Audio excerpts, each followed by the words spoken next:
I have tried again and again to put together a script for Darksiders, a game that is, surprisingly, one of my all-time favorites. It seems a bit odd for a game such as this, one that was called derivative by many reviewers when it was released in 2010, and seems to have a divisive reputation in every corner of the game community I've occupied, for just such a game to be a favorite of mine. I would never argue that Darksiders is one of the best games ever made, but I cannot deny how satisfied I am whenever I reach the end credits.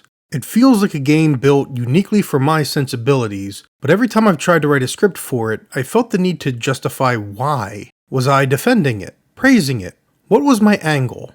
Well, my reason now is simple. Because I want to talk about it. Because my favorite YouTube critics and commentators are unlikely to do so. Because, after 2.5 years of struggling to figure out what my goal with this channel is, I've decided to just talk about what I want, how I want. So I'm going to do it.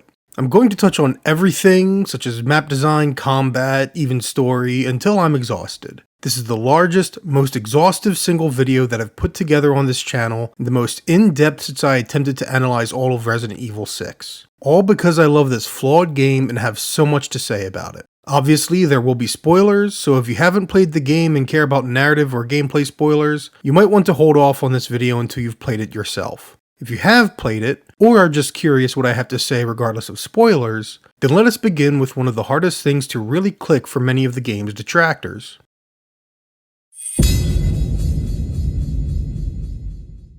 I think the biggest thing Darksiders has going against it is the poor job it does acclimating the player to its combat. In fact, I'm not even sure I play it as the designers intended. I just know that I've come to find what works for me, though it takes about 2 hours for it all to actually click. When the player is dropped into the apocalypse at the game's start, it is with a powered-up horseman of war capable of taking plenty of licks in order to adjust to the basic controls. The problem is that the game's not really doing much to help the player figure out blocking, counters, or dodges. Each of these mechanics is available, but there's nothing to indicate how to execute these different defensive abilities or when to best utilize them.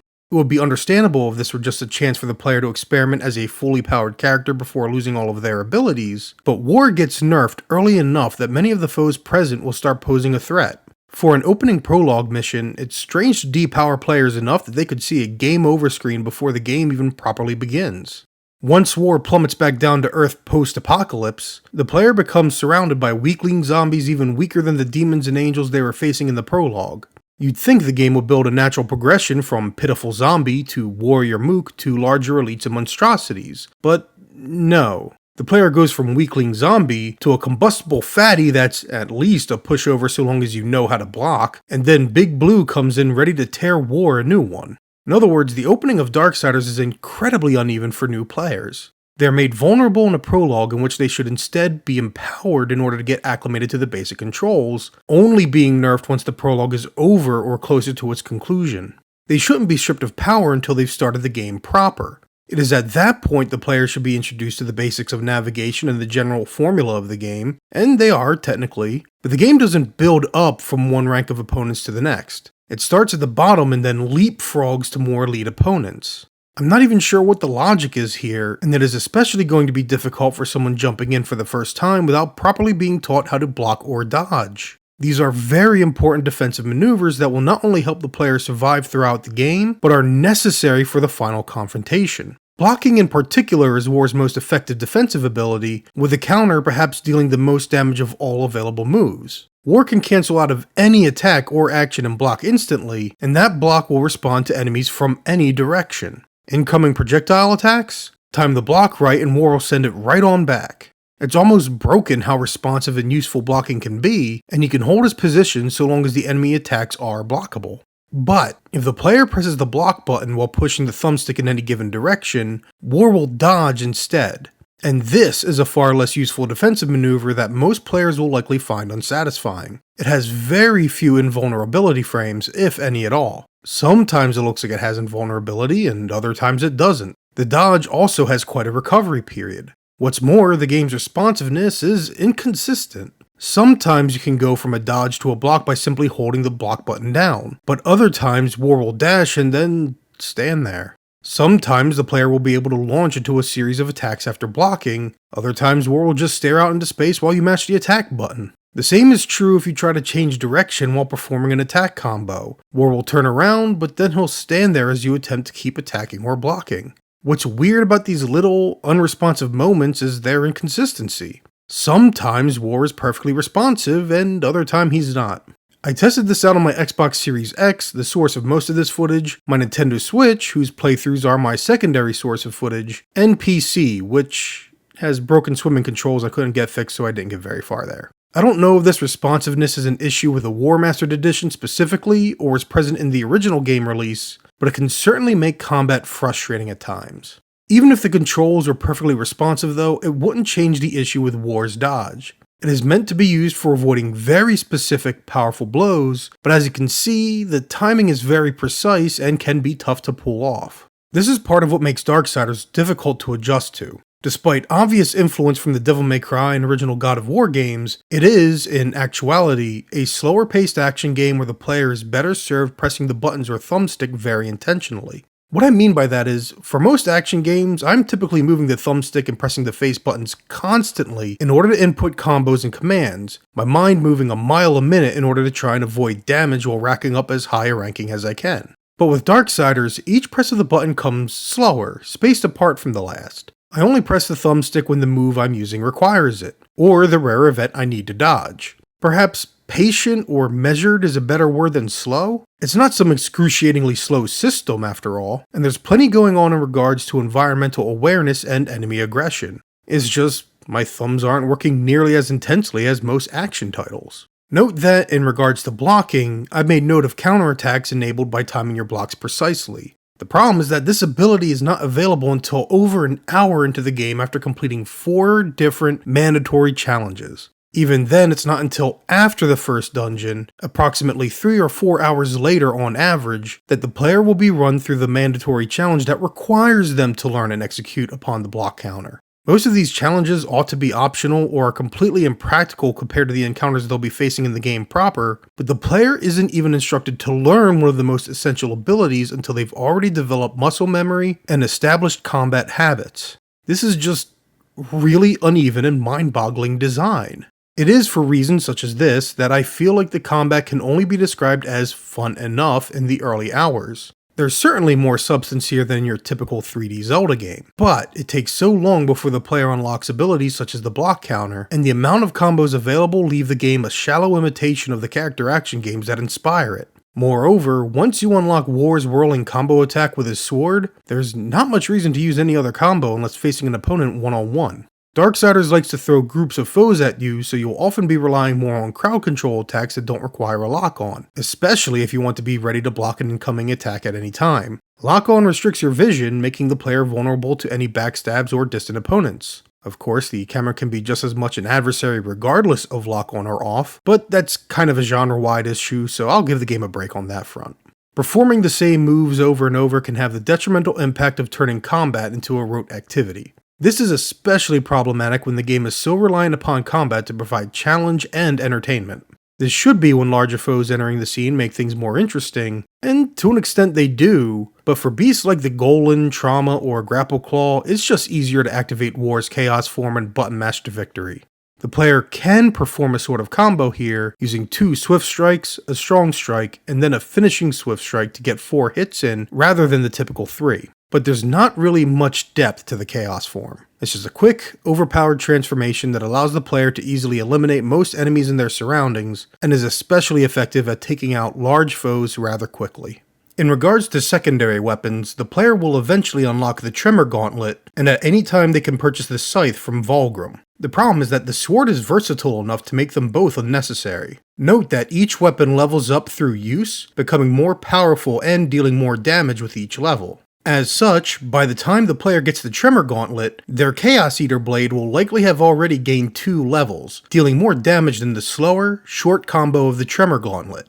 It's technically not too bad as a secondary weapon that can knock foes back and help clear the area, and this is clearly the intended use for the weapon, but unfortunately it gains weapon experience so slowly and is just not very effective as a primary weapon, and so there's no real point to using it when the sword suffices. The same can be said for the Scythe, which is intended to be used for clearing crowds. By default, it is the weakest of the 3 primary weapons War can obtain, its benefit intended to be that you can more easily keep safe and protected while reaping the horde surrounding you.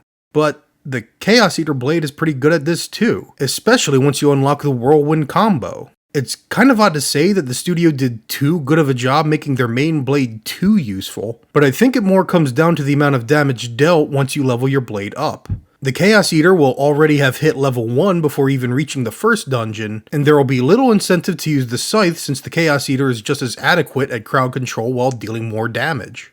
The only real incentive to use the other weapons is some self-imposed variety. For my most recent one, the aforementioned Xbox run serving as the primary source of footage, I decided to pretty much stick exclusively to the Chaos Eater blade, and yeah, it worked. It was effective.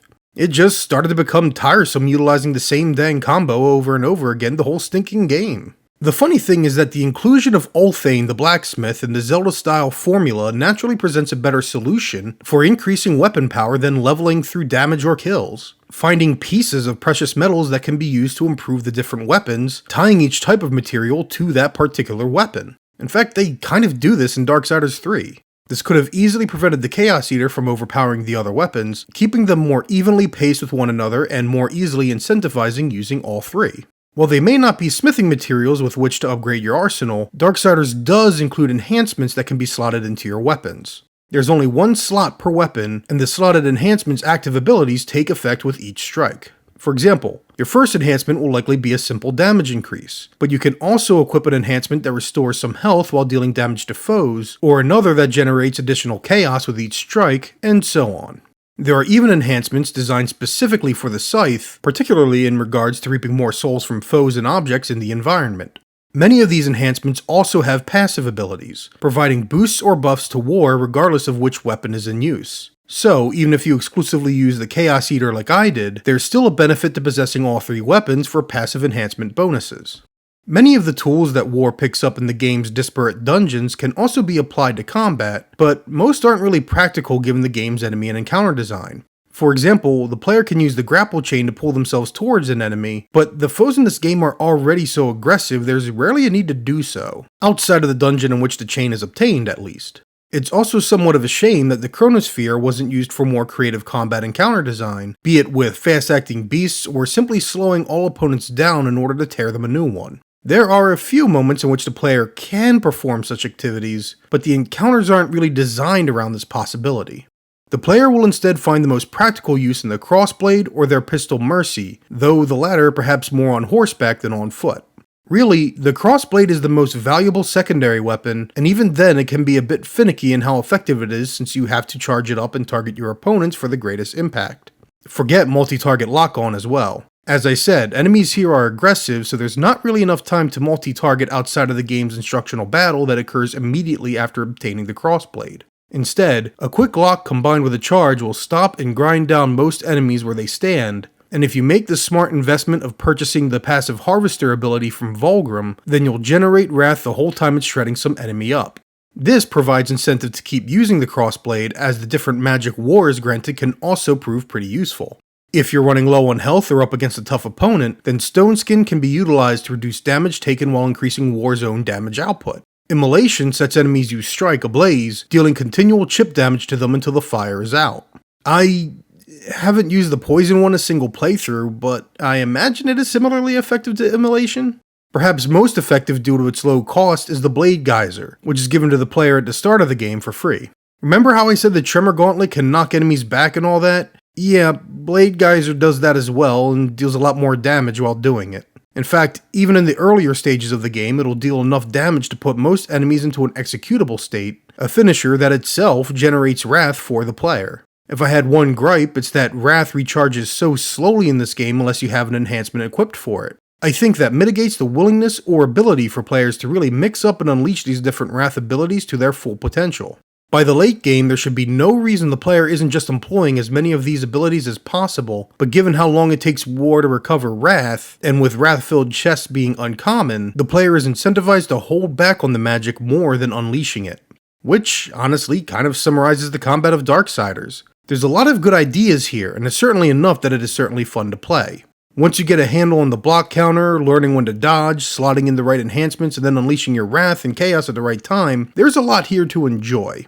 In fact, while I say the game takes a lot of inspiration from Devil May Cry and Zelda, the combat manages to be its own thing even in comparison. But it has just enough small decisions that hold it back from its full potential. And that's when you know what you're doing. I've seen so many people talk about knocking the game down to easy difficulty because they have such a rough time with it. I understand why, since the game provides the player with a toolbox but no instructions as to how best to use those tools, but I really do like the combat in this game. This is especially true in some of the later dungeons where the player will be prioritizing their targets, choosing when to best unleash the Blade Geyser, and studying the more elite enemies to time a block counter and deal some heavy damage. If one of the secrets to good combat is providing the player with interesting decisions to make, then Darksiders provides enough to exceed your average middle-of-the-road melee design. With a few more tweaks to the game's systems, a better introductory 2 hours to help train the player in how to best approach the combat, and some polish to the responsiveness, this could be a combat system that more players would have been able to understand, enjoy, and latch onto.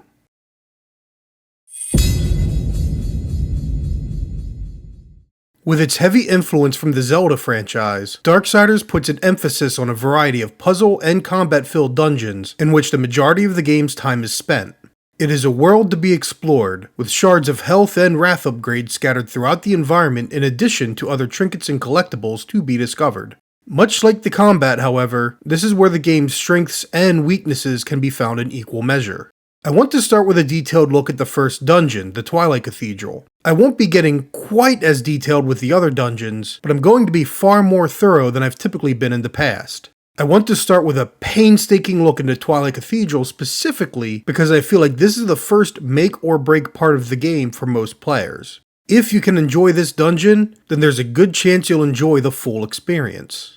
The problem starts as soon as you enter and, without giving the player any time to examine their surroundings, points out a statue holding a sword. Should the player obediently follow and grab hold of the sword, they are left without a clear indication of where to go or what to do with it. Naturally, with a forward path locked, the player will be forced to observe the room and place the sword in the hands of a statue towards the door moving onward, opposite a statue already holding a sword. While the player is being taught a key mechanic for this dungeon, they aren't given the chance to figure it out on their own. More importantly, it sort of begins the trend of players following the instructions or breadcrumb trail without really thinking about what they're doing or why they're doing it. As soon as the player enters the next room, they'll bear witness to the continuing struggle of Tiamat, the boss and war's target in the cathedral, and the griffin they had ridden to reach this destination. The player's attention will naturally be directed towards a large broken pillar held aloft by a goremaw as the two fly away. This is some clever, attention-grabbing design that is immediately undone by the game forcing the camera onto this pillar, making sure the player knows for certain this is their main objective in this room. I know Zelda does this sort of thing, but this feels like imitation without purpose. The action of Tiamat and the Griffin already drew the player's eyes, and the camera focus continues to feed the player info rather than have them observe, consider, and question their surroundings on their own. Either way, it doesn't really matter right now, as the only direction to go is the door on the right side of the chamber, which leads outside into yet another mandatory camera focus, this time on the cracked ground. The reason I find this to be such a problem is that the player is being given no faith in figuring out the logic of the dungeon for themselves. Not that the player needs it, because once again, there's only one direct way to go, as the only other door is sealed away behind a beholder lock. Once the player ascends to the floor above, the only option forward is to shove the statue over the ledge to shatter the cracked ground the game was pointing out. This leads to a corridor filled with demons, brambles, and the beholder key necessary to access the door above. And that's it. The player was led down a side passage to effectively kill some time. While this hall will later connect to a deeper portion of the dungeon, the player will never need to use it for such a purpose. They can for completionist's sake, but even then they don't really need to. This may seem like a silly thing to complain about, but rather than immediately lead the player to the key they needed, or looping this underground passage back upstairs to circumvent the sealed door from the other side, the developers included an unimportant hallway with no purpose but to hide a key so that the player can unlock a door and get the more important key. So, with a bit more time and creativity, this corridor could still lead to that passage connecting to the depths of the cathedral, but it could also have led upwards to the chamber with the sword, and then a lever or something that could open this door from the other side. The dungeon would feel more cleverly connected than meandering, and would most certainly reflect a better understanding of how good Zelda dungeon design can work. Notice the dungeon doesn't really have a clear theme or goal in mind yet. Do we even know why we want to go to that large pillar in the central chamber? We're here for Tiamat, but Tiamat was last seen fighting the Griffin. We don't even know where Tiamat is right now. Well, until we use the sword to unlock the left side door in the central chamber, where we then find Tiamat and the Griffin fighting once more. They take flight again, but fly in the opposite direction of where the player must ascend to fight Tiamat. This bright orange seal is blocking the way to the boss, but there is no camera zoom to inform the player of the importance of this door. There's no indication that Tiamat is hiding up there inaccessible to us either. It's just another locked door for all we know, save it leading to the big giant boss icon on our map. Simultaneously, there is no indication this giant pattern on the ground is the key to unlocking that very seal. Let's collect everything we know. Our goal is to kill Tiamat and collect her Heart of the Chosen. She is currently fighting the Griffin as we progress through the cathedral. The game has, itself, focused our attention on this giant stone pillar held aloft by a Gormaw, but to what end? Does Tiamat hide in the depths of the cathedral? It turns out that no, Tiamat is atop the tower blocked by this door, but we can't unlock that door without first unsealing this pattern on the ground of the courtyard. But there is nothing to indicate the importance of either of these elements, save the glow on this gateway. So, thus far, the developers have done a good job directing our attention to one thing that is important, but we have no context as to why, and our actual target has flown in the opposite direction as to our dungeon's destination. So the player continues onward, following the only path available to them, bringing down that broken pillar so that it crashes through the floor and reveals a new pathway that will eventually lead us to this large, circular platform with 3 statues without swords. So, by this point the player can probably at least figure out what they need to do to progress, but there's still no indication of why. After all, what is this platform? Why do these 3 statues need swords? Well, it turns out this platform acts as an elevator back up to the courtyard, which breaks the seal leading to Tiamat for some reason. I apologize for spending so much time on this, but let us compare back to The Legend of Zelda Ocarina of Time and one of its own dungeons, the Forest Temple. Once the player is inside, they are greeted by 4 differently colored Poes, each one fleeing to a different corner of the temple while taking a flame with it. The goal is clear: chase after all 4 Poes in order to move forward. This is the context in which the player is progressing through the dungeon, and the goal they are consistently chasing towards. This Twilight Cathedral has failed to communicate such a clear purpose. We need to get to Tiamat, but Tiamat is constantly changing locations. We need to raise this elevator up, but there's nothing to indicate the elevator is in any way important to accessing the tower upon which Tiamat resides. From the moment the player steps into this cathedral, they are just following one task to the next in order to keep progressing forward. It's a dungeon built purely on gamer logic. When you're following the path, figuring out how the different mechanics connect, solving some of these puzzle chambers and taking on the foes that emerge, then you'll possibly be engaged enough to not even think about the logic or context of it all. Once you set your controller down and walk away for a while, however, you'll realize that you only did what you did because it was there and you were following the established path, not because it made any sort of sense or you were figuring things out on your own. And this is one of the reasons why I believe the Twilight Cathedral is the make it or break it point of the game. If you're a fan of Zelda-style games, then this will give you a different flavor of the sort of experience you already like. But it's not really done with the same attention to detail. For another comparison to Ocarina of Time, we'll examine this crystal block that requires the player to line up several explosive bomb flowers in order to create a chain reaction, detonating them all in turn. However, there is nothing that concretely teaches the player that they can even do this.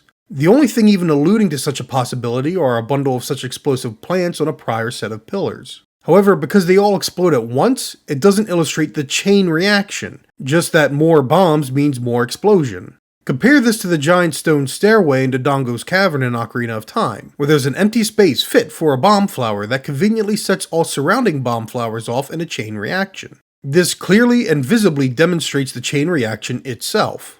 For all of my nitpicking though, the Twilight Cathedral is what hooks me every time I start a new playthrough. I'm never quite sure I'm feeling it for those opening 2 hours or so, but once I'm here, in the first dungeon, I become completely sold on seeing those credits roll again. Even if it could teach its mechanics better, or guide the player more naturally and intuitively, I find it engaging and varied in activities.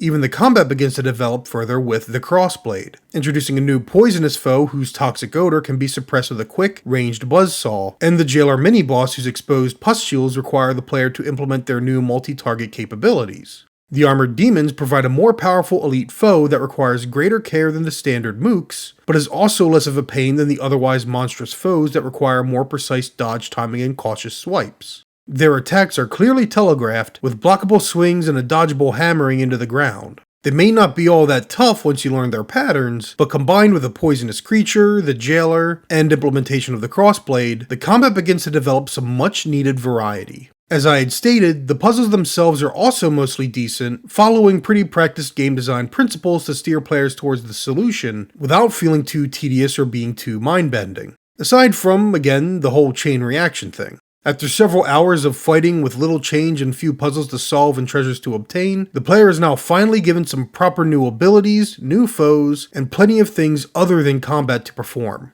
I am sold on the Twilight Cathedral because I grew up with the Zelda franchise and on console games altogether, and Darksiders is heavily influenced by those same things. It doesn't matter if it follows gamer logic. I am a gamer, and so once I see that the sword is a key for some doors, I understand how this dungeon operates and move forward with confidence. I'm able to become engrossed in the Twilight Cathedral playset, if you will, approaching it as a video game level rather than a logical location. If, however, you're not a big fan of Zelda, or the lack of clear or logical context bothers you, or you like Zelda but aren't into this combat, or are just upset it's not as good as Devil May Cry or Ocarina of Time or what have you, then the Twilight Cathedral may be where you decided you've had your fill. The dungeon concludes with a fight against Tiamat, which is overall not too shabby. Like your typical Zelda-style boss, the player must first utilize what they've learned in the dungeon by sticking her with one of these bomb flower plants, then setting the crossblade on fire before igniting the bomb. Unlike Zelda, this boss fight does not follow the rule of threes. After the first detonation, Tiamat will go on the offensive and the player will need to wait patiently before having another opportunity to light her up. Once she's been detonated a second time, the fight completely changes into a brawl. This is where the Zelda formula breaks, and the player needs to learn Tiamat's attack patterns in order to try and figure out when it's safe to strike and when they need to back off, which admittedly is a little tricky. Dark Souls this is not, and what is and isn't blockable is just as unclear as many of the other large enemies in the game. However, it is possible to block counter at least one of Tiamat's attacks. It's not a great boss fight, but it is definitely one of the better ones in this game, due to the variety present. The typical Zelda-style reliance on your new abilities combined with an overall test of your combat prowess. Nonetheless, first-time players may have it a bit rough as Tiamat hits hard, so I advise any first-timer to snag the stone skin from Vulgrim to use during the melee portion of the battle. Any positive things I could say about Twilight Cathedral are almost immediately invalidated once you get to the Griever's Lair. This is, by far, the lowest point of the game for me, and I really think the tone is set in the very appearance of it all. You've already gone through so many subterranean caverns and broken down facilities that Griever's Lair has no real identity all its own. It is the same kind of environment and textures you've been seeing since the game began. Twilight Cathedral may not make any logical sense in its layout and overall design, but it at least has its own identity as some fancy video game portrayal of a cathedral of sorts. Griever's Lair is just underground. It's especially unimpressive after having just been above ground, where the overgrowth of nature has begun to cover the city and highways. It's a vibrant, beautiful environment, a nice respite from the otherwise dreary appearance of the post-apocalyptic world before immediately dropping back down into this. In regards to a sense of context and direction, the developers once more introduce you to the area boss, though this time in a direct confrontation. They place a gun beside you, necessary for inflicting damage upon the Griever at this time, but War's mobility is extremely limited compared to the Griever's beam attack. The odds of coming out of this fight unscathed are slim even for experienced players, let alone first-timers, as War's dodge ability is not enough to escape the beam, while holding the weapon. Better to drop the gun once the Griever is blasting its laser, only picking it back up for the short window in which the Griever is vulnerable. Once the Griever has been suppressed, they flee and go somewhere, but at this point the only real direction the player has is to proceed towards the door that is not blocked or locked. If there's a gimmick to the Griever's Lair, it is as simple as exploring one side of the dungeon in order to get to the Tremor Gauntlet, then exploring the other side of the dungeon in order to face the boss. If this is supposed to be a Zelda-style dungeon, it's a pretty lame one. If there's any compliment I can give it, it's that the puzzles at least make more contextual sense than the elevator platform in Twilight Cathedral. The Griever's Lair is supposed to be a subway station, and so it makes sense that to shift around whole train cars in order to progress forward, or to raise platforms so that you can punch an entire engine or generator around to become a platform to reach higher platforms with. Even though it's still not always clear why the player is doing something, such as not even realizing there was a giant stalactite at the top of this chamber that needed to be released, there's no moment so severe as that stinking elevator platform. Sure, when you really think about it, nothing about these three platforms rising and lowering makes any sense. The entire room is impractical, but I at least get that these are tracks for train cars. At least I understand that this stalactite dropping impacts the water level, allowing me to swim to areas I previously couldn't reach. It's still video game logic, but there's enough contextual connection that I can buy into it. That stinking elevator platform just irritates the crap out of me because there are no hints as to its purpose and, even coming back to the game several times, makes no sense as the key to the boss's chamber. Unfortunately, that's about all the positive things I can say of the Griever's Lair. I find it to be the most tedious dungeon by far, in large part because a number of these puzzles require the player to redo certain actions. For example, while you can light this first leaking gas pipe from the upper platforms of this chamber, you cannot light the second from there. You have to drop back down to the middle in order to light it, which means the player will be forced to climb back to the upper platform a second time. If the player has never done this train puzzle before, they may find themselves having to move the platforms over and over as they figure out the proper order of operations. Worst of all, if the player finds the Hoard Seeker, an item that reveals all treasures on the dungeon map, and discovers there's a chest they missed, then they have to wander all the way back, and sometimes it's just not worth it. There's also the issue of padding, where, just like in Twilight Cathedral, a player will go down a hallway or a dead end for no greater purpose than to snatch a key to a locked door. Perhaps it's the Metroidvania fan in me speaking, or I've just been playing too many From Software games of late, but I really do feel like it's better to have levels that loop back around to unlock a door or shortcut, than to just send someone off on a diversion with a key and a dead end. Halfway through the dungeon, the player encounters the Griever once more, though likely while distracted by some peons in the way. This gives the sense the Griever is taunting the player, but it reveals all the more that the player isn't actually tracking or following the Griever to their lair. They're just following the linear path until there's no more dungeon left, and the Griever's lair is as linear as it gets in this game. The Griever themselves is one of the most tedious boss fights in the entire franchise, and I'd even dare to say in all of video games were it not for the fact that I've seen them played far worse. The player must first destroy these crystal blocks, which also act as a cover for the Griever's beam. Problem is, the Griever's beam heats these blocks, which hardens them, meaning the player must intentionally stand away and dodge the beam, destroying the remaining blocks between each blast. This is unnecessarily time-consuming, which accurately summarizes the entire fight. The only trick here is to slam the trolley into the Griever twice before knocking them down, upon which the player must first break their crystal abdomen with the Tremor Gauntlet. Every time the player is knocked back, they must first deal with a little Griever spawn, and then punch the trolley into the Griever twice more before attacking again. That the player has to knock the trolley a total of 6 times feels like a misguided decision by the developers to make the fight harder by making it longer. After all, once the player figures the pattern out, there's really nothing to it at all, and so they prolong it in order to make it seem more difficult. Given the player can simply block any fallen debris and can easily tear the Griever spawn apart for some health restoration, the only question is how much patience the player has and how much damage they're willing to take in order to end this fight faster. It's not at all interesting, and once you figure it out, it's awfully boring to have to go through the motions. If the Twilight Cathedral is where I'm sold on the game, the Griever's Lair is where my patience and dedication is tested. It's a good thing that the Ashlands take a turn away from the Zelda-style formula, but before I get into our third dungeon, I'd like to address some of the varied gameplay this game has offered between chapters. As slow in progress as the game's opening is, it does offer a neat little Panzer Dragoon Space Harrier send-up on its way to the Twilight Cathedral. It's a very Platinum Game-style diversion that suddenly throws the player into another genre for a spell, providing a break from the constant barrage of melee combat. And if you're playing on Switch, the constant crashes will be a nice break from the game, period. On the way to the Griever's Lair, the player will wander through the Drowned Pass, where the final 4 combat challenges await, including the one that actually offers the player an opportunity to practice and get good with a block counter. In fact, it's also the last time in which the player has to utilize the Earth Caller to wake a Warden or Tormented Gate, which might be part of why the game gets better over time. Not that I dislike these big golem guys, they're pretty neat, but having to wake one up, get breathed on, and then do these challenges is rather tedious compared to just exploring a zone like the Choking Grounds or Drowned Pass. Both of these locations have hidden treasures to find on your first pass through, and exploration is a far better, more satisfying use of the player's time.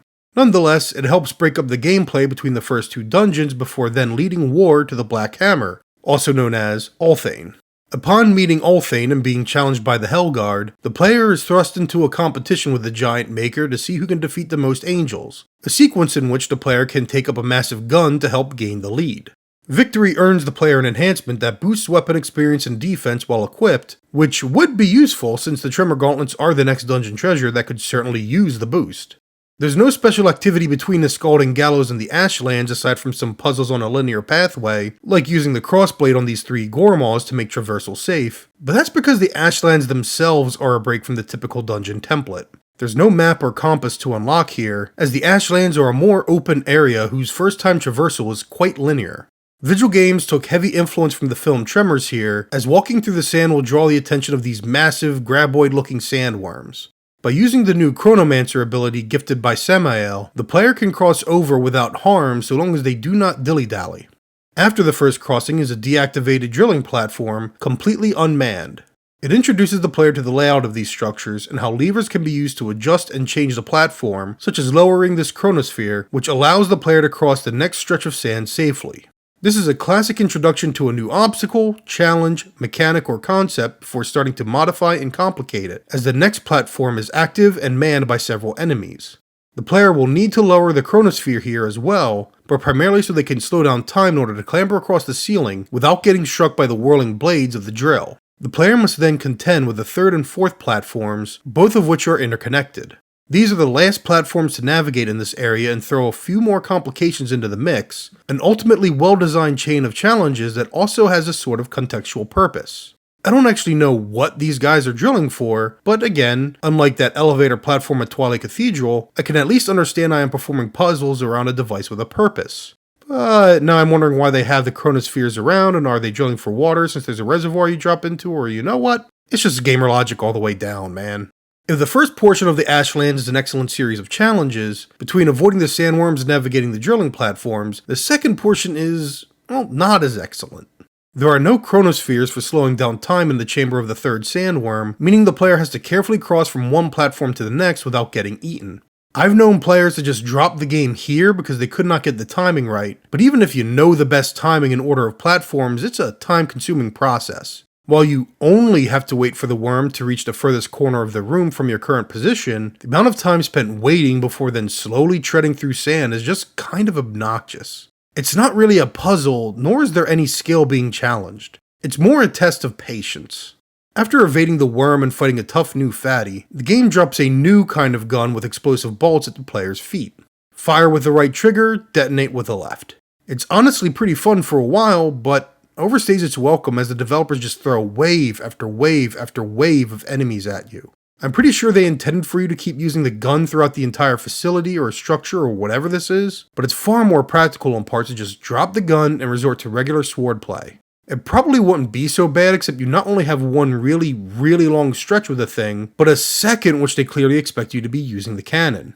It's not like it's a bad weapon either. It's ideal for all the heavily armed fatties they keep throwing at you for these corridors. It's just too much of a good thing, where you go from feeling empowered to tiresomely mowing down one oncoming wave after the next, occasionally dropping the gun because it's just easier to melee the mooks than blast them. It's still not bad as far as a change up in activity goes, but it really needed to be a far shorter stretch of time with fewer hordes of mooks to explode.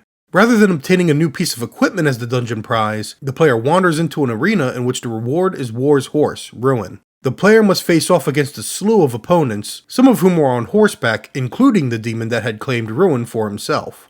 Once all opponents are finished, the player obtains Ruin and gets the opportunity to ride around feeling like a real horseman of the apocalypse. It's unfortunate that so much of the game is too cramped to justify riding Ruin, but here in the Ashlands the player can stride across the sands and outpace the worms, or could if they all didn't vanish once you get Ruin. The lone worm the player does face acts as preparation for the Stygian, and is back in the chamber they previously had to tread across without chronospheres. The fight is not all too impressive. You just need to keep firing War's gun Mercy back at the Graboid's tendril tonsils while steering Ruin away, hitting the burst of speed on occasion until the execution prompt appears.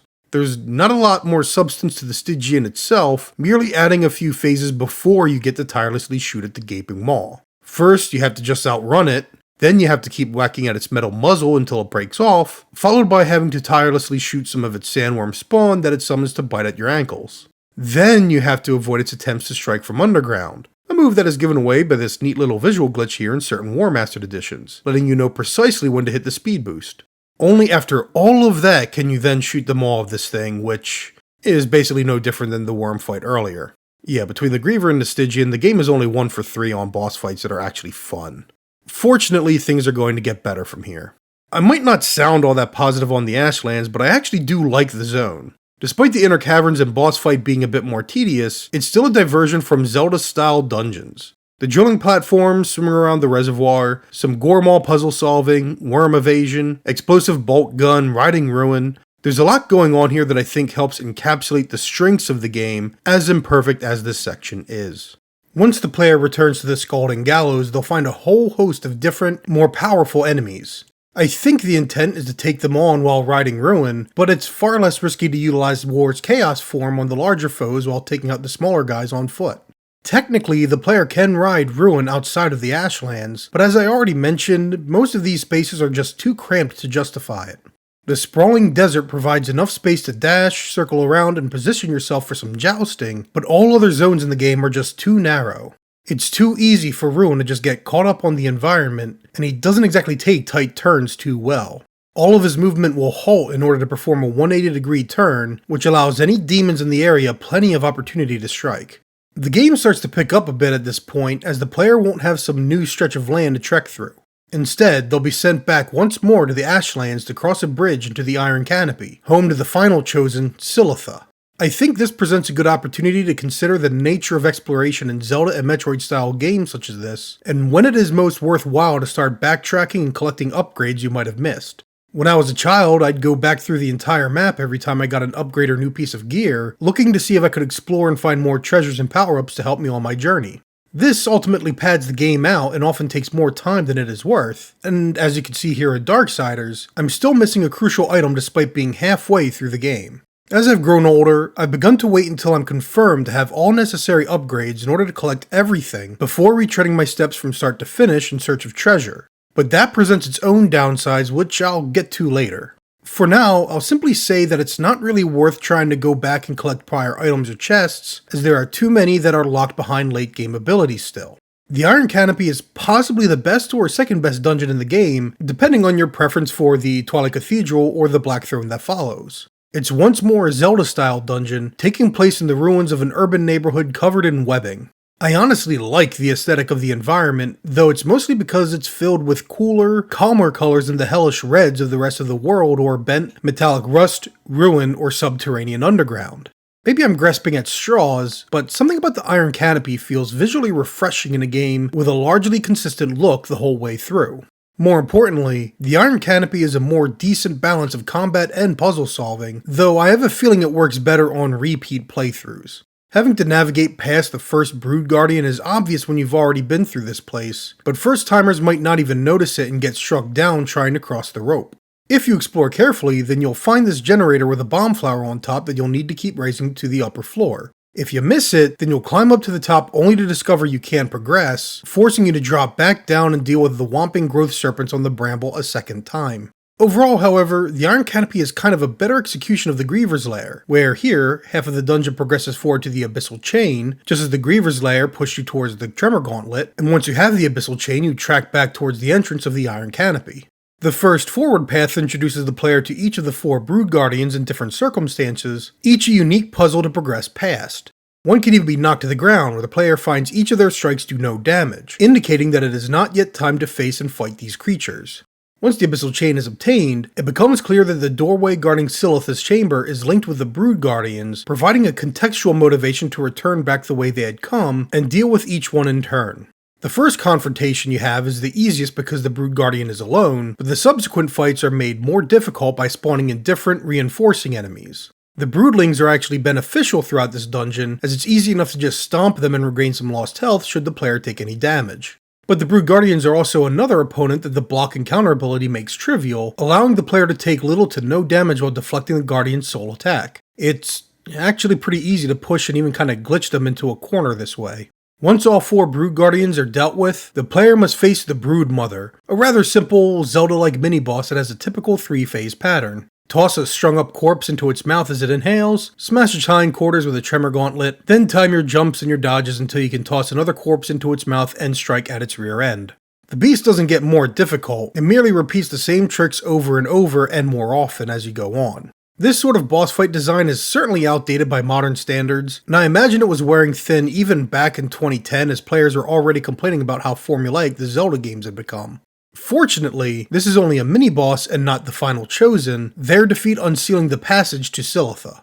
The map loops us back around to outside her door, a great time saver that prevents the player from wasting time retreading their progress again. However, if the player is trying to get every treasure chest in here, then there is quite possibly a lot of backtracking to be done, especially if they decided to tango with the last Brood Guardian before collecting a greater life essence, which, doesn't sound so great when you've got a whole host of healing items you've never used, but it is another vessel and could be very useful if you're struggling with the combat or playing on a harder difficulty. Still, with things like abyssal armor pieces hanging around, it's best not to leave any stone unturned. So when the player pulls the Brood Guardian down, they're suddenly locked out of grabbing that lone chest and are forced to drop down and fight it, with no way back up save for the passage that surfaces right back up to the other side of the dungeon. Really though, that's my only problem with the Iron Canopy. I do have the advantage of having played through the game multiple times, but this dungeon perhaps has the best pacing and flow, for lack of a better term.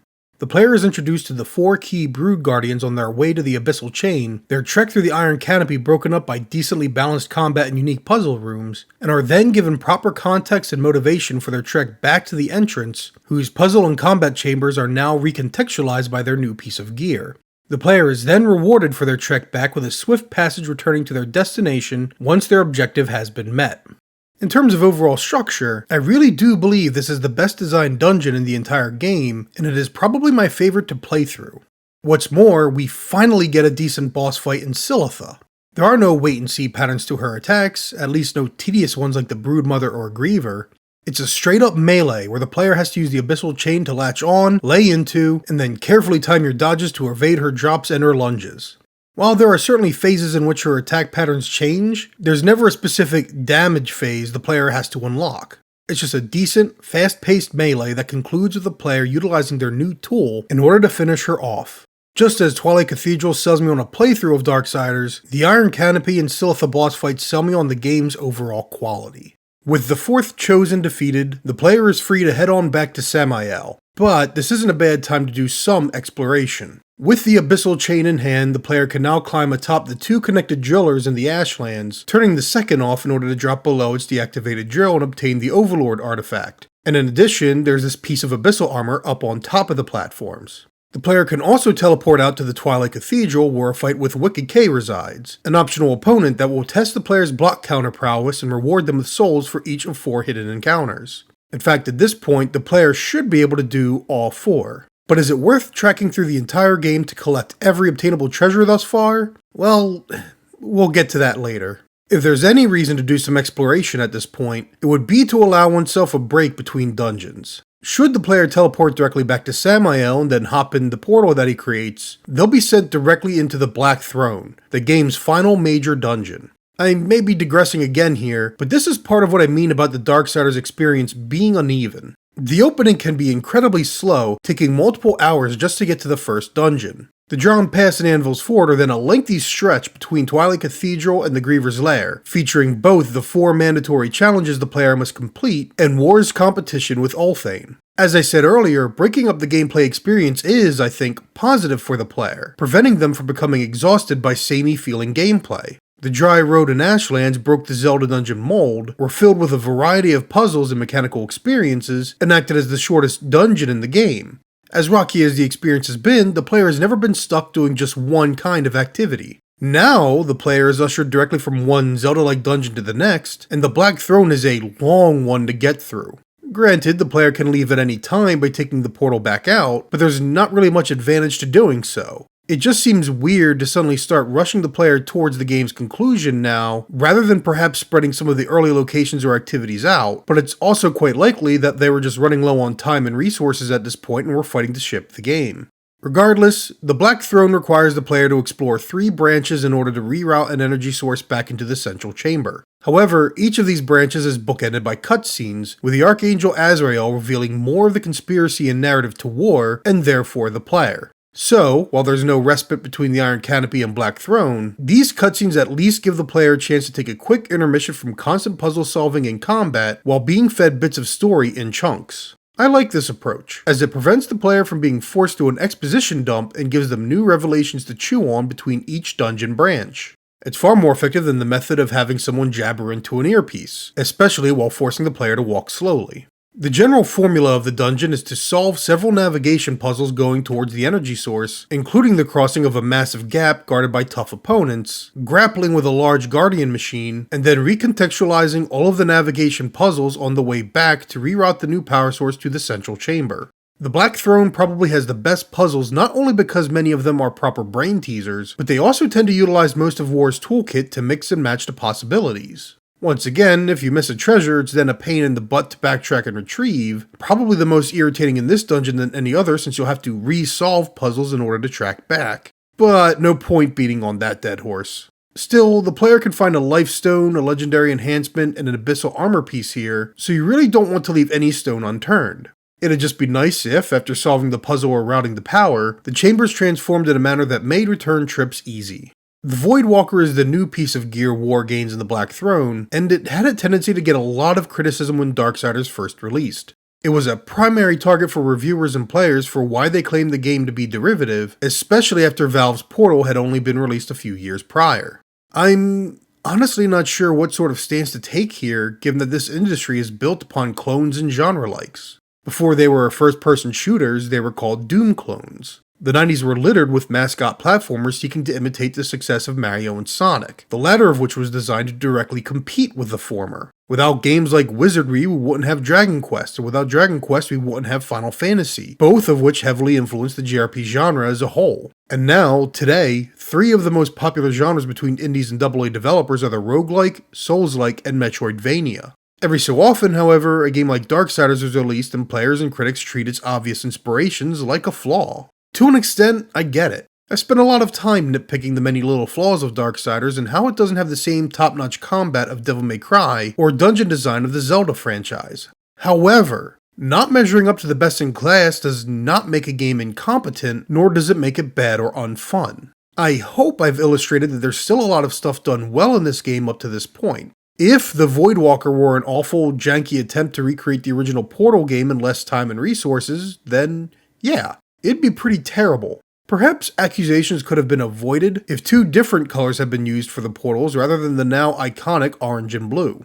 But Vigil Games took the concept of the portals and simplified their execution to work within their means. These things don't have a complex execution of inertia or velocity or physics. The player emerges at a set speed, and that speed is determined based on whether the player charges the Voidwalker or not, and sometimes not even then. Many of these portals seem to spit the player back out, unique to the location they're placed, suggesting landing coordinates were manually programmed into each portal location.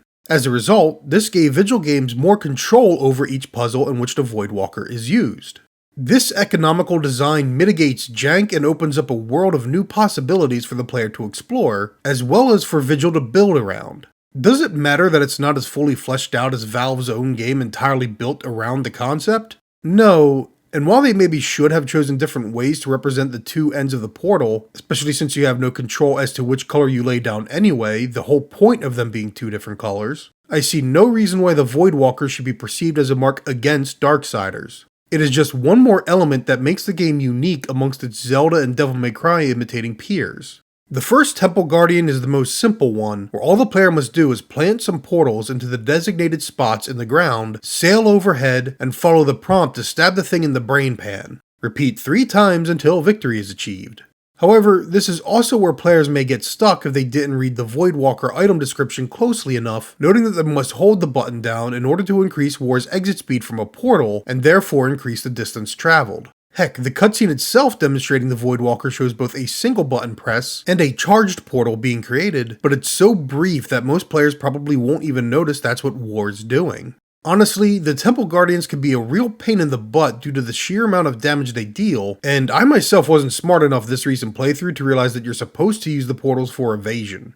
After each damage phase to a Guardian, they charge up and start spinning, at which point you're supposed to duck into a portal and leap out the other end into safety. Instead, I tried to evade by dashing or blocking and just took the hit, nearly dying to one. This is an instance where the game is technically trying to teach you something, but is relying on the player to figure it out after the first screw-up or two. However, this lesson is actually necessary for the Black Throne's boss. Before getting to that, however, the player must reroute that power to the central chamber, which brings us back to that problem I harped on so much in Twilight Cathedral. Context. Ward knows what his goal is in the Black Throne and where his target is hiding, directly beneath the central chamber. In order to reach him, he must reroute the power spread throughout the Black Throne back to that central chamber. As such, the player's time is spent doing precisely that. It should be noted that the Twilight Cathedral was one of the first dungeons completed by the development team, and therefore it makes sense that, by the Black Throne, they'd likely be far more in their element and have the game far more figured out. As I already stated, this dungeon utilizes many of War's tools, with both the Abyssal Chain and the Crossblade being implemented alongside the Voidwalker. This chamber with a constantly appearing and vanishing floor relies on the Voidwalker to progress through, but the Voidwalker is barely used when returning to reroute the power. Instead, it's all about making quick use of the Crossblade and grapple. Some of the best use of the Voidwalker, though it can also be tedious, is this chamber with the different platforms being weighed down by large stone blocks. The player must first manipulate the blocks to weigh the different platforms up or down at different times to reach the top of the chamber. On the way back, the blocks must be placed on the platform so that they redirect the energy beam back to the tower's center. Even the chronosphere gets in on the action, with the player needing to slow time in order to lower a gate just as the portals are being redirected. There's a lot of interesting puzzles being implemented in the Black Throne. It may not be my favorite dungeon, but between its puzzles and narrative revelations, it makes a case for being the best. Once all the power has been rerouted, the player is free to face Straga, the demon that had killed War in the game's prologue. What's interesting here is that the player is being informed how to beat him in the opening cutscene by making sure you see that big, glowing eye on his back, only to then call attention to the circular glyph on his mace by lighting it up nice and bright. These things are never the direct focus of the camera, but they're presented in ways to catch the player's attention. They are then given time to toss a portal onto the mace so that when Straga raises his arm, the player can teleport to his back and deal some damage. However, should the player wish to avoid Straga's blows in the second and third phases of the fight, they'll need to portal the floors and time their leaps through to evade the strike. This is what the Temple Guardians were supposed to teach, but it is either less clear in those melees that this is an option, or I'm just a big dum-dum. Either way, this ultimately ends up being a simple boss fight whose time is somewhat padded by throwing in a bunch of mooks between phases. Not bad for a Zelda-style 3-phase boss, especially for its creative use of the Voidwalker as an evasion mechanic, but is otherwise a bit of a letdown compared to Silitha. Having defeated Straga, the player is teleported to Eden, hidden away by Azrael, the last stop to uncover the conspiracy against War. Aside from a fight with one shadow, because Zelda 2 and Ocarina of Time did it after all, there's not really much going on here save some chests to pop open. This fight itself is also a proper melee, but nothing all too difficult should the player remain defensive enough. By time War's shadow shifts into chaos form, the battle may as well be over, for all the player needs to do is transform themselves and give their darker half a proper thrashing. Once everything in Eden is all wrapped up, the player is tossed back into the world map with a quest to gather the 7 pieces of the Armageddon Blade, all marked on the world map. This is the last major stretch of the game before the climax, and while it is probably inspired by the Wind Waker's Triforce Piece Hunt, it is also reminiscent of Metroid Prime's quest for the 12 Chozo artifacts. This is where we come to a question that I, as a fan of Zelda and Metroid, have started to ask in recent years. Is it better to just wait until the endgame to loop back through the world and collect all the items and chests you've missed? On one hand, it kind of feels like these games are built with that in mind, otherwise you'd be spending hours upon hours retreading old ground to see if your new power-up can get you anything new and useful. If the game loops back in on itself, as Super Metroid does at one point, then the player can certainly do some additional exploration and discovery on their way back to their next objective. This is what I did after the Iron Canopy in the Ashlands, grabbing some additional items that I had missed. Given such circumstances, is it better to just wait until you have all the necessary gear before exploring the world to grab all items you missed? I don't know, but it's something I've come to do in Darksiders despite the fact that you don't really need the life stones and wrath shards by the endgame. You can't even obtain the abyssal armor until you've reached Eden, where the final piece is hidden. It's effectively a point of pride to collect everything, a sense of full, 100% completion. Admittedly, at this point, most of my melee encounters in the Black Throne rarely saw me losing more than 2 health bars, and I've yet to use any healing items or the Undying item which respawns war upon death, but this was not the case when I first played in 2010. Not all players will be equally skilled, nor will they have played this game enough to have better figured out the combat as I have. And so, by the time the player obtains most of these collectibles, it'll largely be too late. The Abyssal Armor especially, though fortunately you can carry that forward into a new game, including on the highest difficulty, giving the player some real mileage out of it upon subsequent playthroughs. Health, wrath, spell, and weapon upgrades do not carry forward though, having to either be found or purchased from Vulgrim all over again. Keep in mind I'm not criticizing Darksiders itself right now. I'm more or less digressing into a common design element of the Zelda and Metroid style games and many of their imitators. Is there a more elegant way to handle backtracking for items? Should ultimate weapon and armor sets be made available earlier than the doorstep to the final climax? Or does that risk trivializing too much of the experience? Are late game collectathons like the Chozo artifacts and these shards of the Armageddon Blade a good excuse to go collecting all the items you missed? Or are they unnecessary, pace and momentum breaking padding? All of the above, I think. For something like Metroid Prime, it's less of an issue because that game isn't exactly story heavy. All the narrative is in the logs you collect, so there's no dramatic momentum carrying the player forward towards the end. The player is in full control of that themselves. For Darksiders, however, there's real momentum in the story as the player is discovering the truth of a conspiracy and is inching towards the final conclusion. With nothing more than the final boss left, collecting the shards of Armageddon Blade and any missing treasure chests kind of kills the momentum. Regardless, I think one last walk through the world at least serves as a nice, low-key way to wind down after going through 3 to 4 hours of dungeons, especially since there's so little game left otherwise by this point. In fact, there are only 2 mandatory fights remaining. Our final boss, of course, but also Uriel, who approaches war while near one of the shards of the Armageddon Blade. She's got several new tricks up her sleeve this time and fewer attacks that can be block countered than before, but on the whole she's still not too troublesome. Once she's recovering from her larger attacks, the player can close in and deal some damage. After all the shards of Armageddon Blade are gathered, the player can return to Ulthane, having the weapon reforged and ready for the battle against Abaddon. The funny thing about this battle is that I think it can seemingly go on forever if you get too good a handle on its pattern.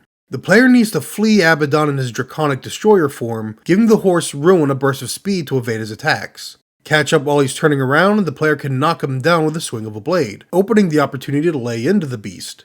Abaddon will then fly into the air, only to come crashing down moments later. He gives an audible cue before his big stomp, letting the player know when to charge ahead with Ruin.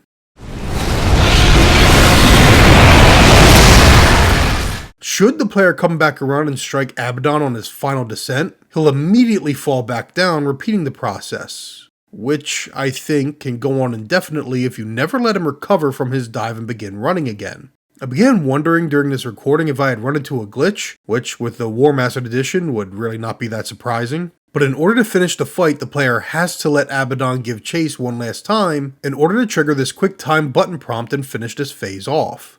While his first form is focused on horseback combat, the finale is all about the melee, and particularly the player's mastery of the block counter. Most attacks will do no damage to Abaddon, and many of his strikes cannot be blocked. The player must instead learn the attack patterns, dodge what they can, and wait to block counter 2 subsequent strikes in order to deal damage before a button mash event, concluding one phase and starting the next.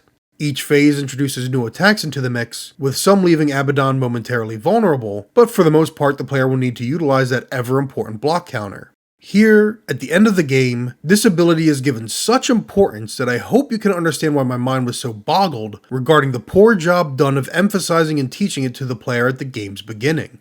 3 button mash confrontations marks the game's conclusion, finishing things off in approximately 10 to 14 total hours depending on how thorough the player was in collecting things and solving puzzles.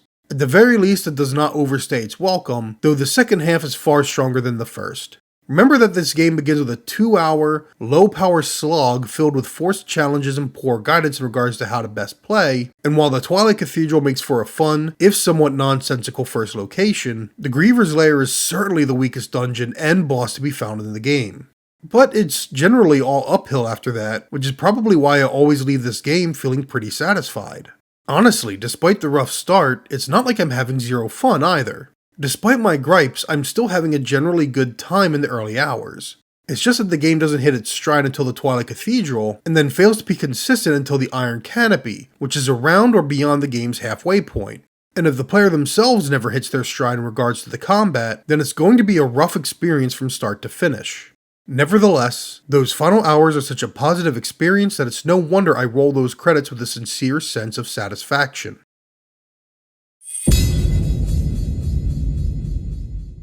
I'm not about to try and convince you that Darksiders is one of the greatest stories ever told, but I do think it is better than often given credit for. I mean, I get it, this is a game where the developers thought Chaos Eater was a cool name for a sword. However, I also think there's no shame in finding Darksiders and its aesthetic cool. Heck, I find the aesthetic cool largely because Joe Madureira's art style is precisely the kind I wanted to have as a kid. I dislike the typical bodybuilder look, yet these bulky, stylish designs with huge hands and feet are right up my alley because it's all gear and equipment and big swords and big monsters and just metal, man. It's metal! Every single monster looks vicious and built to slaughter. The amount of detail put into every piece of gear gives this game a visual identity that stands out among all other post-apocalyptic or fantasy games. Everything's got a skull or a face and it's either angry or screaming. It's sweet! But what I really grew to appreciate was the manner in which the story was told. You'll have the typical slow-mo leaps in the air designed to give the impression our protagonist is generically mighty, but it's moments like this camera pan between War and Ulthane that really makes the cutscenes fun to watch. Until they really overdo it in this cutscene with Uriel. You're not going to get Hitchcock or Orson Welles style cinematography and framing, and yet there's still so many interesting compositions between certain scenes, such as how characters are placed beside each other. Here's a shot between Samael and War with the Watcher in the middle, portrayed as an outsider and yet also as an interjection, like he's wedging himself into the matters being discussed. There's one scene in particular I'd like to highlight that indicates this game is doing far more than most will give it credit for. Dared not involve the horsemen. We never dreamed we would have to, until it was too late. Yet I am to pay the price for your betrayal. Treason! Now, did you notice something? Something seemingly minor. This camera pan over to the Watcher's hand is a very intentional move to cast suspicion upon the character. If we were to simply jump from a shot where Azrael and War are speaking to the Watcher shouting, "Treason!" we'd have little reason to assume there's an ulterior motive in his desire for War to immediately execute the angel. Instead, by panning over to his hand, whose fingers and movements indicate a more threatening intent than a surprised one, the character is immediately being involved as a participant in the current discussion between Azrael and War, suggesting that he knows something. So, while I think the direction and framing of the game's narrative is far better than most would give it credit for, all the style in the world wouldn't matter much if the story, characters, and writing were all terrible. Though, man, can this game sometimes hit you with some lame lines. It's not death you should fear. Get it? Because death is a different horseman and he's saying Ulthane should fear War instead of... To reiterate, I'm not about to convince you the dialogue in this game is super amazing and the best of the best of the best and all that, but it is yet another element that goes just enough beyond average, for video games of this era especially. I think it's a shame that I feel compelled to defend the writing while trying to be careful not to oversell it, but really there are a lot of lines that are just fun, flavorful, and lively. Of course, part of this is also due to the line delivery and voice acting. This is a top-notch cast featuring Mark Hamill, of course, but also the likes of Phil Lamar, Liam O'Brien, Moon Bloodgood, Vernon Wells, and man, Troy Baker was in this too? The talent on display here is a necessity for conveying personality and character beyond just the writing. Ulthane. You know me, but I don't know you. And I don't like strangers. Especially the uninvited kind. War! Don't you dare walk away from me! The next sacramentum is mine. I decide when the angel dies, not you.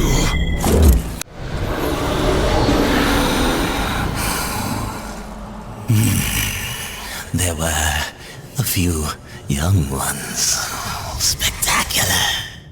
Now, as I said, we don't have completely rock-solid writing, and some of that includes structure of scenes or story. One of the weakest scenes in the game is when War gets his Chaos form back. Despite the Watcher's hold being demonstrated upon War early on, and demonstrated later as well, Samael convinces War to attack the Watcher in order to get some of his stolen power back. The Watcher does nothing to stop War, instead begging and pleading like a coward despite having demonstrated his hold prior. Simultaneously, while Samael is coaxing War to kill the Watcher, War just, well, delivers a painful pounding, but the Watcher remains alive and War just gets his chaos form back? The music swells and the acting is good, and there's some nice flourish to how the Watcher's arms just kind of drop after being pounded, but nothing here really makes sense. Why does War just unquestioningly follow along with Samael? Why does the Watcher use his abilities to try and stop War? How does this get the chaos form back? It's a scene that kind of drives me nuts every time I play this game, but it's also really the only one that does so, save for some lackluster lines of dialogue. Careful, or your ending will be a tragic one. Sometimes the hero dies in the end. But Horseman, I like stories that have a happy ending. Yeah, they're trying a bit too hard with that one. I think what really ties this all together is that the story has a solid backbone to work off of. War has been framed for kickstarting the apocalypse before it was time, and this is his mission to prove his innocence. During that apocalypse, Abaddon, captain of the Hellguard, dies, enraging Uriel, his second in command, and, well... And Uriel? Some might say her admiration was less than professional. She and the remaining Hellguard not only lost their leader, but access to return to heaven. As such, with War bearing the blame for the apocalypse, he is now their target of vengeance. War, in the meantime, not only has the Watcher keeping him in line, but is tasked with working with demons, whom he is clearly not fond of. In addition to being forced to work with Vulgrim, he now must also work with Samael, one of the most wicked and powerful of Hell's denizens. This creates an unsteady treaty between the two, as War is forced to fetch that which would grant Samael more power, so that the Horseman can restore his own strength, necessary for uncovering the conspiracy and proving his innocence. War himself is no idiot either, as is seen with his interactions with Ulthane. Why are you here? Strange question, seeing as how you're the one broke into my house. You weren't always the Black Hammer. You huddle in exile, a hermit among tombstones. Why? What role did you play in this, Ulthane? This breaks a bit of the show don't tell rule, but at least without exposition, as most players likely wouldn't have thought much of Ulthane's presence. Why would they? At this stage, players don't know what Ulthane is, let alone why he'd be hanging around on Earth. By having War question his presence, the character is now given a bit of mystery. Why is he seeking isolation? Why does he help War? Every character in the game not only has their own personality, but they also have their own motivation, and this is a very important aspect of storytelling. This especially works out for Darksiders, as the story never feels as if it's at a standstill. Consider how the player is tasked with obtaining the 4 Hearts of the Chosen, meaning they have to go to 4 different dungeons in order to progress the narrative. Typically, the overall plot is on pause, such as with Ocarina of Time when hunting down the 3 spiritual stones or the different sages. There's world building, but no sense of forward progression. In Darksiders, the player is frequently given little character moments and bits of information that, even if they don't advance the plot itself, at least advance the characters and, in turn, present new questions to the greater mystery. The meeting of Ulthane and fight with Uriel between the first and second dungeons is perhaps the biggest character progression in this phase, but even War's retrieval of his horse is treated less like a power-up and more like a character moment. All the while, War and Samael's relationship continues to develop, unsteady as ever, even as they introduce bosses. You could say she collects stories, information. What stories will she tell me about you, Samael? It is not the tower that the Chosen protect, Horseman. Our charge is to prevent Samael's return at any cost. All of these motivations come to a head as Azrael begins to reveal the truth of the conspiracy and pieces to War. We learn of Abaddon's plot to get an ambush on the legions of Hell by kickstarting the apocalypse early, as well as Azrael's involvement and Ulthane's reconstruction of the 6 shattered seals. It turns out, however, that there are forces in Hell more than aware of Abaddon's plan and used his own ambitions to prepare their own surprise attack. In addition to Azrael providing War with information, the Tree of Knowledge in Eden grants War visions of the Watcher's upcoming betrayal, as well as the Council having already been aware of the conspiracy. The 7th seal was intentionally left unharmed by Abaddon and company in order to prevent involving the Horsemen, but the Council called upon him so that he might act as a patsy and take the blame for the apocalypse. The Council were already aware of the plans of Abaddon, and were afraid they would look weak in the face of such disobedience. In other words, they summoned War to the apocalypse they knew Abaddon had triggered so that he would take the blame from all sides, knowing that he was dutiful to the Council to a fault. Knowing he'd craved justice and vengeance, they kept him imprisoned and used his desire to clear his name to act as their hitman, trusting him to eliminate all involved in the conspiracy. This could have been handled so badly. Heck, I played Resident Evil 6. I played Resident Evil Revelations. I've seen convoluted conspiracy plots fall apart because nothing makes any logical sense. But part of what makes this narrative work is that every character's actions are understandable and even believable. Abaddon, having grown tired of warring with the forces of hell, is willing to break the rules of the Heavenly Kingdom and the Creator so that he can put an end to the fighting for good. Though it's not explained where the forces of hell got their information, they had discovered and used Abaddon's ambition to decimate his own forces and emerge victorious. I suppose if there's a plot hole in all of this, it's the uncertainty regarding when the Council discovered Abaddon's plot and why they didn't just crack down on him before everything was set in motion. I'm assuming they knew about it all before the apocalypse, or else how could they summon war for the frame job? Abaddon and company intentionally wanted to leave the Horsemen out of this, and summoning war would offer no benefit to Hell either. Nevertheless, once the apocalypse occurs, Hell now dominates the Earth, and the Hellguard are locked out of heaven, giving Uriel double the cause to seek vengeance against war. The demons engage in their own power struggles as Samael proves a threat to the Dark Prince himself, which is why the player finds him imprisoned.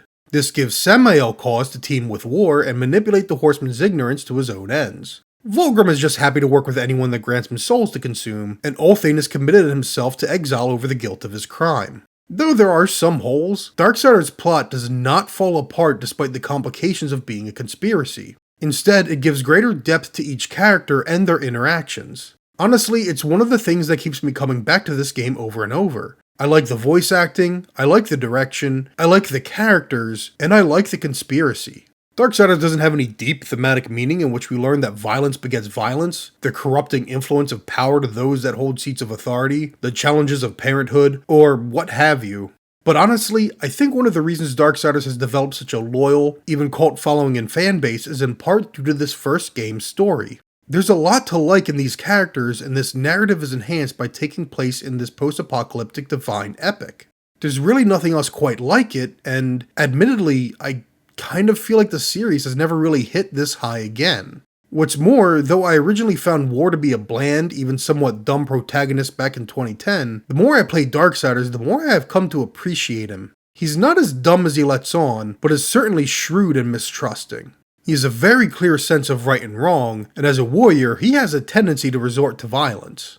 But given that he is dealing with demons, he always has his guard up, and he is stalwart in refusing their temptations. Samael and Vulgrim are the only ones he interacts with over words and not swords, but you get the sense that he's ready to take them on should they get out of line. Honestly, I think I really started to like him when, during one playthrough, I realized how well this moment characterized him. One of the chosen. I can grant your every wish. Can you restore the balance? This is really good at establishing who War is. Yes, the cameras often tried to show him off as powerful and cool, and he even stands there with a slight smirk as Samael roars in his face to show just how fearless he is. But this exchange with Tiamat not only shows that he cannot be bought, but what he truly wants is just, greater than himself, and now out of reach. He doesn't want power or wealth. He wants to serve the balance, something that is now seemingly lost. No, the game does not deal with some internal struggle over what War has to do now that he's lost his original sense of purpose, but it doesn't need to. War's motivation is to first clear his name. Once he has Azrael's confession, he's ready to be done with it all and head home. The Watcher, and therefore the Council, are the ones eager for him to act as an unquestioning executioner. This insistence is ultimately their own undoing, and after seeing everyone he once served betray their purpose, well, War finds a new one. I choose what once a coward did not. You have taught me something, Abaddon. Sometimes duty must be cast aside to do what must be done.